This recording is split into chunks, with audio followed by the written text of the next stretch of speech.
Alright, doon naman tayo sa tanong na busy ako, wala akong oras. Sige, lagay natin. Gagamitin ko sarili ko sa example. So, I live in Montalban and I've been working in Buendia.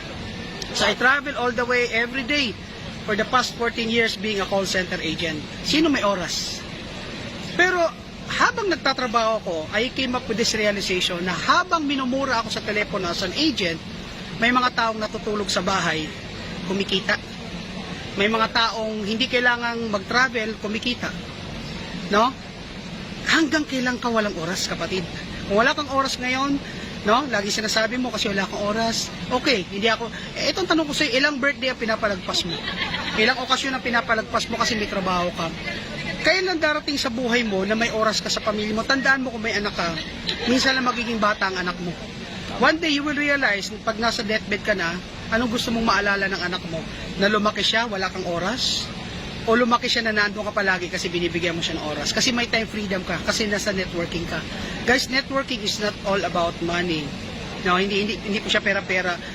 Ang pinaglalaban ko po sa network marketing kung ba't ko pinagsusumikapan to, kasi gusto ko magka-oras. So paano nagka-oras, Coach Chance? Wala kang ang oras. Exactly my point, I have to sacrifice. Nagsakripisyo ako ng 1 year, halos walang tulog. Kasi pag wala akong binago habang buhay na walang magbabago sa buhay ko, di malamang hanggang ngayon wala pa rin akong oras ang katwirang ko. So it's all in the mind. You have to decide. No, kailangan lang magalit ka sa kahirapan. Kasi pag hindi ka nagalit sa kahirapan, akala mo normal lang yung sitwasyon mo. Alam mo dati, I've been working for 14 years. Kabisado ko kung ilang steps yung MRT. No, akala ko it's normal. I only realized ang hirap palang pinagdaanan ko nung gumihawa na buhay ko. No, na parang ayoko na siyang balikan, na hindi ko ma-imagine kung paano ko siya na-survive. Pag wala ka palang choice, isusurvive mo lahat. So you have to consider your situation right now. Ang problema kasi, you still have a choice. No? So wag mo hintayin na ang choice na yan ay mawala sa'yo kasi maedad ka na, hindi ka na pwede magtrabaho. No? Okay lang sana kung pag-retire mo may 100 million ka eh. Yeah. Pero kung pag-retire mo, aasa ka lang sa anak mo, sakitin ka, pabigat ka sa pamilya, huwag mong hintayin yung kapatid, kaibigan, hindi tayo magkaano-ano. Pero yan ang bagay na ayoko mangyari sa akin. Yung umasa ako sa anak ko, tapos sasabihin, pinaaral kita, pinalaki kita. Gaano ka kasigurado nagaganda buhay ng anak mo?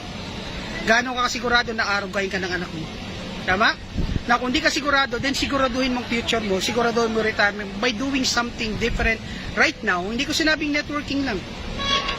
But think something na makakatulong siya sa paghahanda mo sa retirement mo. And I hope Live Good is one. No? What Live Good offers is not just earnings. It offers time freedom and it offers financial freedom, kapatid.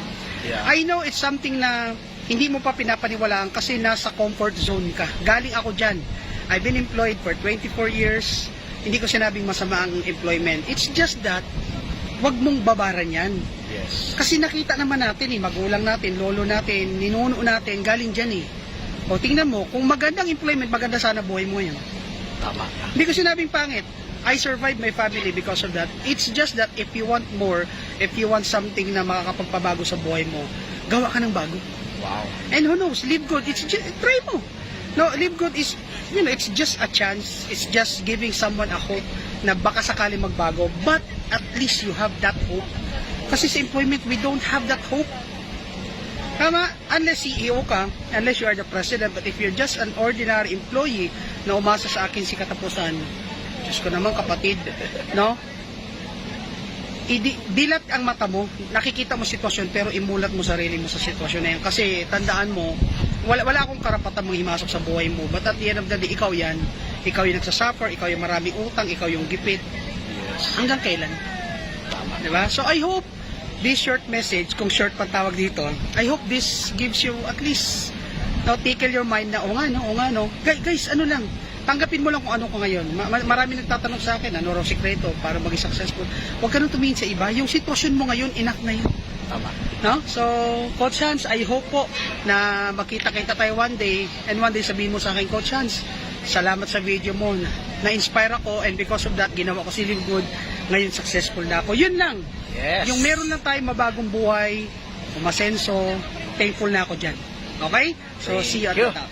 Yan, maraming salamat po. Makinig kayo dito, idol ko to. No, dito kayo makinig, hindi po kayo tuturuan nito na ikakapahamak ninyo. Ang ituturo sa inyo nito, no, kung paano maging successful. But you have to humble down. Now, you have to lower your ego kasi sa network marketing, ladies and gentlemen, kahit anong profession natin, walang bearing yan. Makinig po kayo no, sa marurunong at itong tao na to, isa to sa tinitinan ko sa industriyang ito. Okay? So, see you at bye-bye! God bless everyone.